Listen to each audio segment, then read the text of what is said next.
T'he preparat aquest esquema sobre els pronoms relatius en les oracions de relatius substantives, que si no saps què són et recomano que dones un cop d'ull a l'article del blog on ho explico en detall. Ara em centraré exclusivament en els pronoms relatius, d'acord? Llavors, com sabem quin pronom és correcte? La primera pregunta que ens hem de fer és a què fa referència el pronom relatiu? Fa referència a coses o objectes abstractes o fa referència a persones? Si fa referència a coses o objectes abstractes, les opcions que tenim són les següents. Article més que, el que, per exemple. Demostratiu més que, aquells que, per exemple. O preposició més article més que, el que, els que, del que, dels que. Això sempre que el verb demane preposició.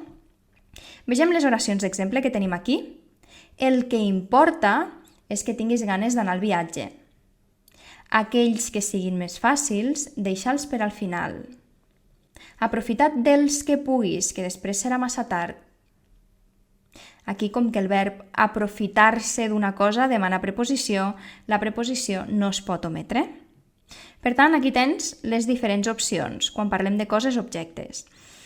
Ara bé, quan parlem de persones, els pronoms relatius que hem de fer servir són els següents. En primer lloc, tenim qui. Qui no vulgui treballar ja sap on és la porta.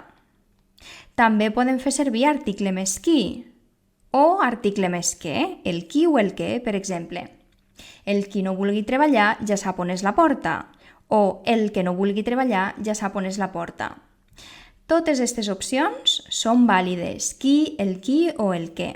En cas que hagin de fer servir una preposició, usarem preposició més qui, per exemple, aquí, d'aquí, amb qui. Aquí en tens alguns exemples.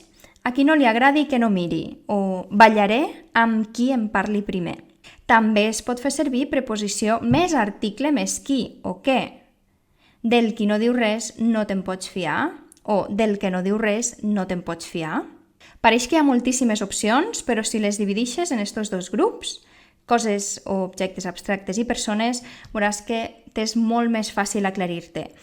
Aquest esquema el trobaràs a l'article del blog dels pronoms relatius. Et recordo que tens tots els enllaços a la descripció. Fins al pròxim vídeo.